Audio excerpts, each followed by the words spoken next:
Cool. Welcome to our talk. Help, my application is vulnerable, but how bad is it?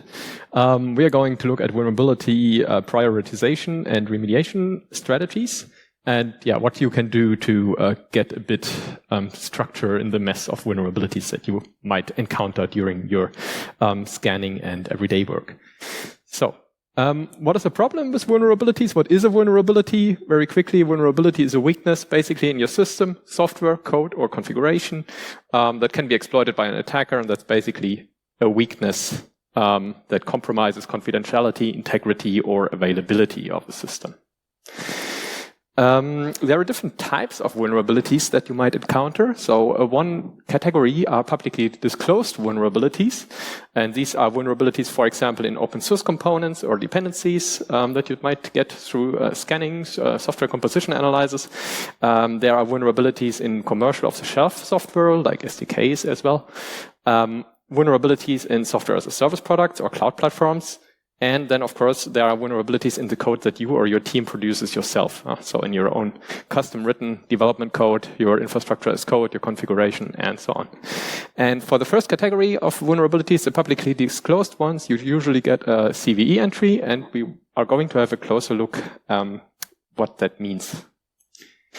From a developer's perspective, vulnerabilities are always a bit of a challenge. So you see the title here, don't worry, remote code execution is not a feature. This was a response that I got from one of the product managers, basically, when telling him, well, you have a remote code execution in your product. He said, don't worry, it's not a feature. So everything is good. So you see there is still a problem of understanding vulnerabilities and what they actually mean in the system. And if we look at categories like how much information is actually available to developers and where you have action required, you see that usually the most familiar they are with vulnerabilities in their own custom code. Then there is also information available on components and dependencies, and the least information you usually get if it's like a software as a service product. So because that's usually with a vendor to fix it, and hopefully you do not have a lot to do here, but it is done for you. Looking at the understanding of vulnerabilities by developers, you get a bit of a mixed picture. The Linux Foundation has made a study like Secure Software Development Education Survey, and the result was that 27% of developers are not aware of secure development practices, which in return then means basically that 73% are. So you think, okay, that's a good result. But then the second answer that they raised was that 86% of the developers find it challenging to practice secure coding. So 70% are, but they are not in a position to actually implement secure coding, which makes it still challenging to deal with vulnerabilities. Dealing with vulnerabilities brings more challenges for developers. The typicals are that vulnerabilities often appear out of the blue. It's often not just one vulnerability, so especially if you think of legacy software, you have a lot of vulnerabilities that you might have to deal with. It's hard to reasonably prioritize vulnerabilities, especially if you do not understand them. There might be a lack of clear remediation process, which is also linked to a lack of understanding. And you might have too many false positives and irrelevant vulnerabilities, so especially if you think of code scans, SAS scans, and so on, that might frustrate developers. So the question is, how can we prioritize and respond quickly and efficiently to vulnerabilities that we do not easily understand, but that may require our action? And luckily, we have some tools for this. Some tools are the CVE entries, the CVSS ratings, the CAF list, and nowadays also the EPSS ratings. The CVS rating, CVE entries, those are probably familiar to most of you. This is tracked in the National Vulnerability Database. They have a scoring from 0 to 10, where everything above 7.0 is high or critical. And on the right side here, you see a typical entry for such a CVE. So this is the things we usually deal with. If you look at how the statistics develop, it's a kind of a bleak picture. So it's not very happy. We see that the number of CVEs increased by year. So that means every year we see more and more CVEs. Unfortunately, we also see more and more like critical CVEs. You can see this in the statistics on the bottom of the page. And if you look at the overall distribution of vulnerabilities by CVSS scores, we see that the weighted average CVSS score is 7.5, so that's definitely on the high side. And we see that 55% of our vulnerabilities are high or critical. So we see a tendency towards more and more higher and critical vulnerabilities. If we look around what it means to have like a high CVSS scoring, so I'm not sure.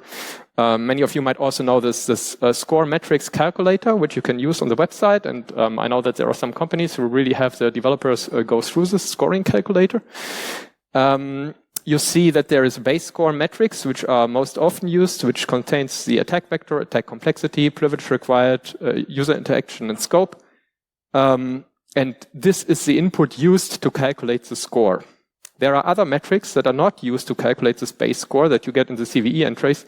And this is a temporal score metrics like code maturity or exploit code maturity, remediation level, report confidence, and environmental metrics.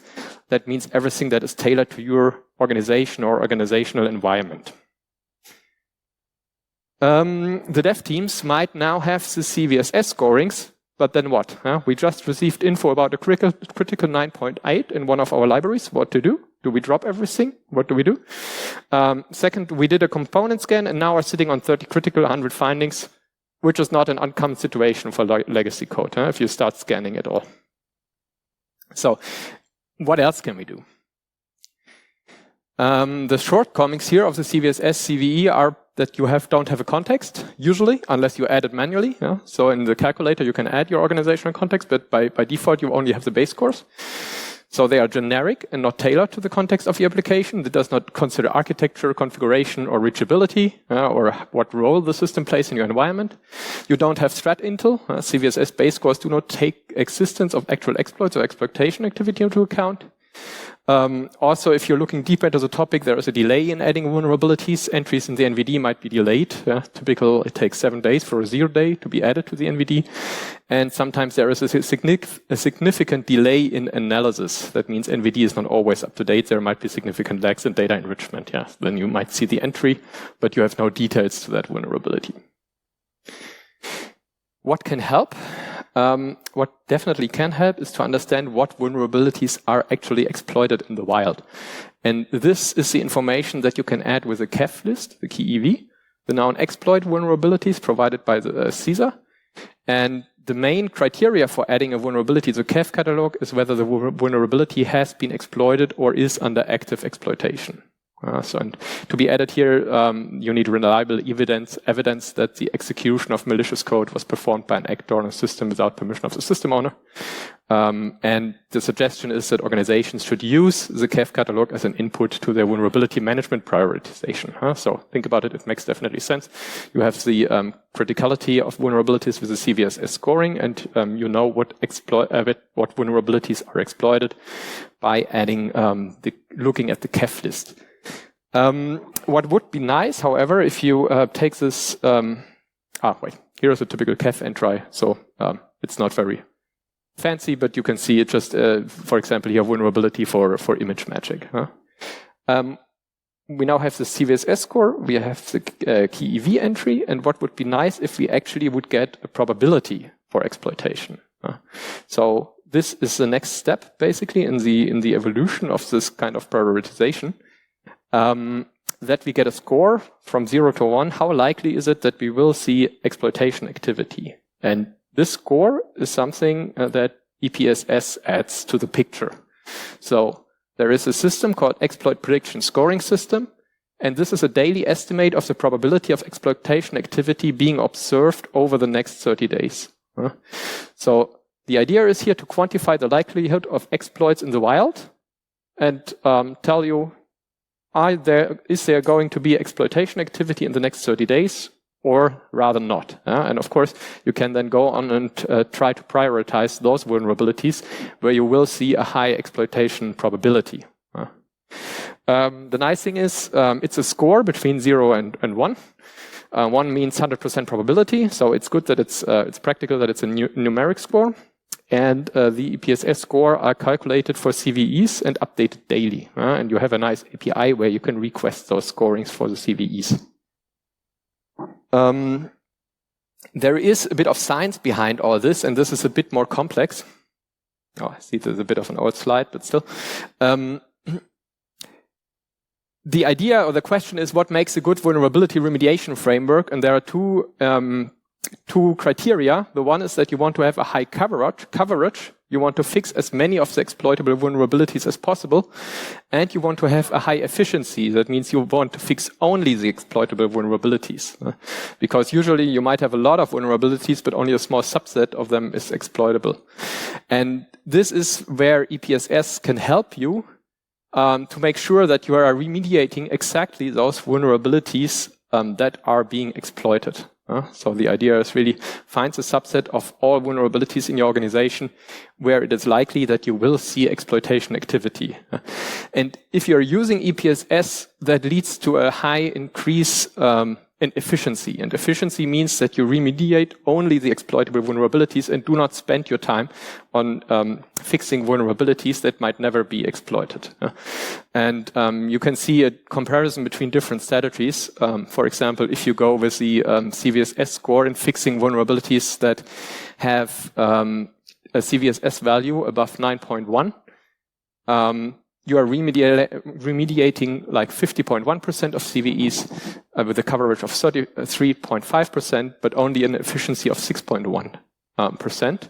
While if you use the EPSS value and fix vulnerabilities that have a probability of exploitation above 2.2%, you get an efficiency of 24.1%. So way better. And you can just see this in the picture. Basically, it's the overlap between the blue and the red circle here. The better this matches, the better is in the end your coverage then of fixing the right vulnerabilities. So this sounds pretty nice. We can now find out what vulnerabilities are actually relevant based on the score. And it takes a lot of data into account. It takes into account CVSS metrics, CVE list, publicly available exploit code, offensive security tools and scanners, age of vulnerability, and so on. And it throws all this information into a machine-based algorithm, a cross-gradient boost algorithm, and generates this value between 0 and 1 for you. So this is pretty nice. We have a probability value that we get out of this, which is also nice if you do some risk management or quantifiable calculations based on this, and gives you an indication what vulnerabilities have a high priority, at least at the moment, and what you can focus on. The issue, however, is that the EPSS score can change. As we learned, it is calculated daily, so it can be recalculated daily. And in some cases, this leads to quite some interesting effects. So here you can see in this table that a vulnerability which had a very low exploitation value of this 0.15% has a new APSS score suddenly of 93.71%. So from no likelihood, basically, you go to nearly 100% likelihood of seeing exploitation activity within, a bit more than a week here or something. So this means you basically always have to apply still monitoring to those kind of vulnerabilities that you deprioritize for remediation. So still advantages of EPSS. It leverages real-world exploit data. It incorporates a variety of data sources. It provides a probabilistic value. It significantly increases coverage and efficiency, and it's quite low effort to use actually, because you can just request this value from an API. The downsides here a bit: model opacity. So it's a machine learning model. So as you might know, if you're dealing with machine learning, it's always hard to predict the reasons for a specific outcome from a machine learning model. So it's a bit opaque. The databases, it's not 100% clear if the list of exploitation activity is really complete. There might always be exploitation activity that goes unnoticed. Limitations in scope and application, so it relies on an existence of a CVE ID, and as we learned, there might still be this kind of delay in the CVE IDs. And we have seen the fluctuation in the EPSS scoring, which also means that you still need to monitor your vulnerabilities. Going back to our developers now, if we think about it, what could be a small process? First, we check our CVE scores. We might fix what is easily fixable. And for the rest, we go into detail and check the EPSS scoring. And then only when we have an EPSS score that is relevant for our organization, we go into more detailed analysis here and see if we really need to get active. And for the rest of the vulnerabilities, we might just go on and monitor them. Okay, and now I'm handing over to Alvaro, who will show a bit in the practice how this can be used.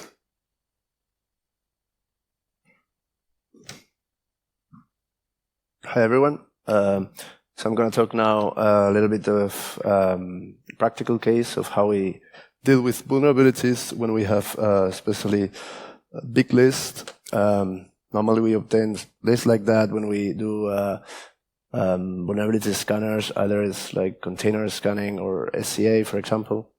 And what we first do is we extract the CVSS and EPSS. You can do that easily with the APIs, the official APIs. You can also use tools like CBMap that will automatically grab the ratings and will output it via command line terminal.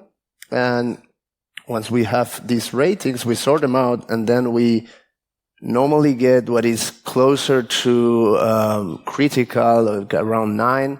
And we also focus on those highs that have very high EPSS as well, because that will tell us that it's easily exploitable. And with that information, we can kind of build a sort list. And in this sort list, we normally have to go through individual analysis, because otherwise we cannot just rely on CVSS or EPSS to prioritize or not a vulnerability. So we're going to take as an example this CVE 2023 52164, which is struts path traversal. Maybe some of you know this was a critical vulnerability that was released end of last year, and it basically fails at validating file upload parameters, and it allows path traversal characters, and that can make or ease an attack, like, for example, changing the expected directory for an upload. Under certain circumstances, it can lead to remote code execution. And something important to understand when dealing with a vulnerability is the attack vector. And for this case, this vulnerability allows to upload the file name of an upload. So normally in an upload, the attacker will control the file name, it will control the file content and the content type as well. And the attack vector here could be something like we see there on the screen on red. The attacker could introduce the ... like as many times as he wants, for example, to go up directories and then change the intended directory. For this example, to place it under web apps, where typically an application is serving files. And here we see WebCell, because this is typically used for remote code execution. It's like a web view where you can control basically the underlying operating system by passing query parameters with commands, and then you will get in the response of the command line. So we'll go first quickly through the cyber kill chain. The cyber kill chain is a framework that it's used to understand basically how a cyber attack works. And we have like the reconnaissance phase, where the attacker gathers information about the application, either like manual exploration or like vulnerability scanners to find flaws or vulnerabilities. Then the weaponization phase is where the attacker basically builds an exploit that will deliver in the next phase. And then we'll have exploitation phase, where if the system is vulnerable, then the attacker will gain control.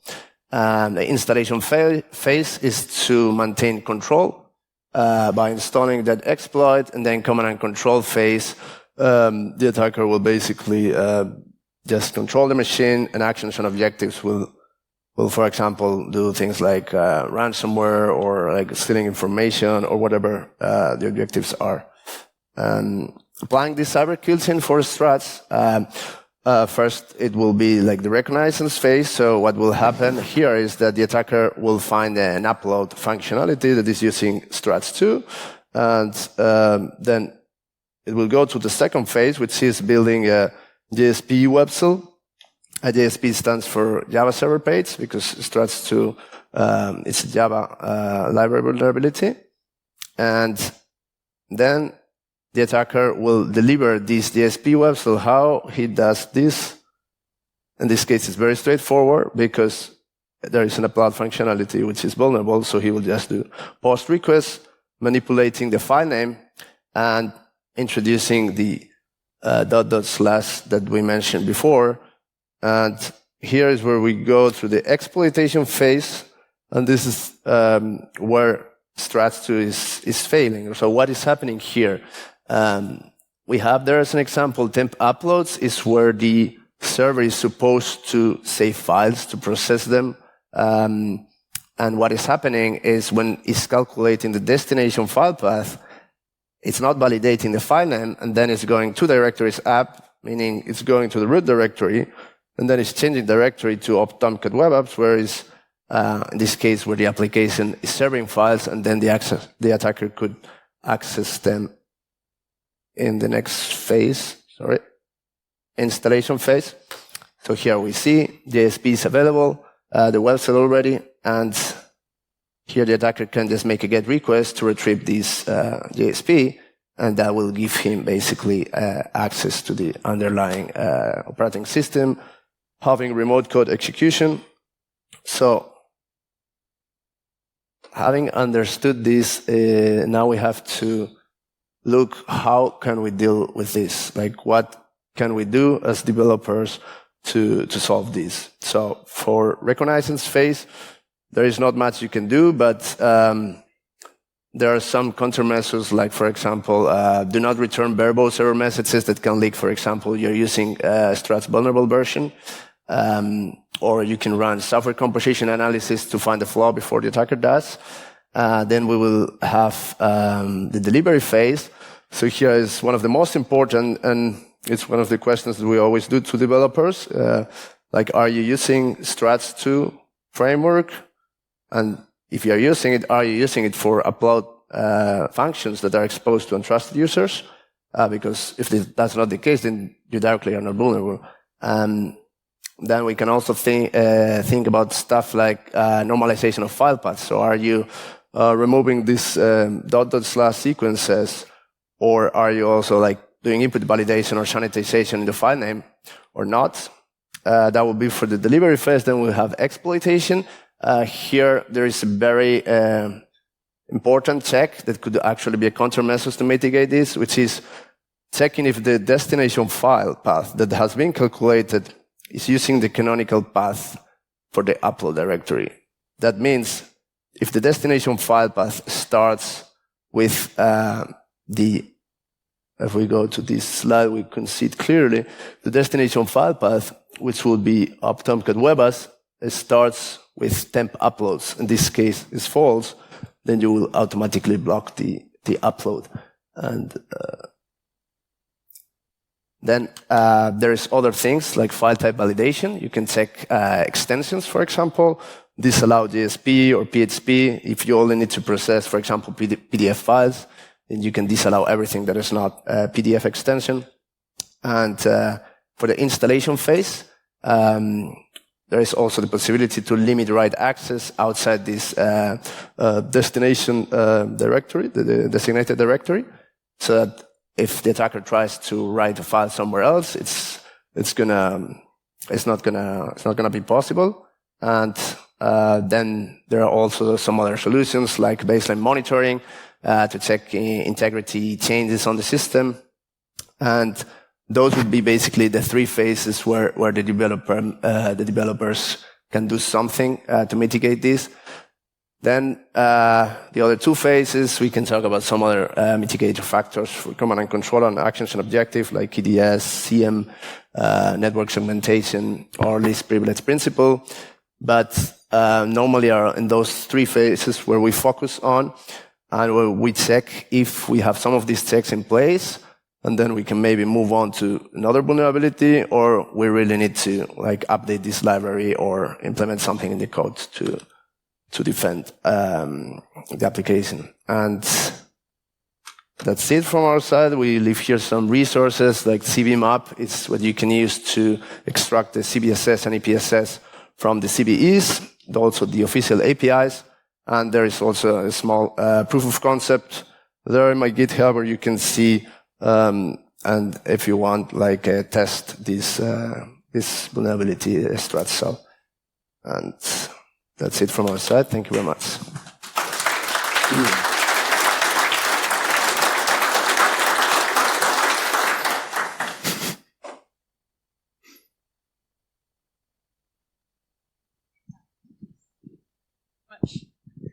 So we have time for one question.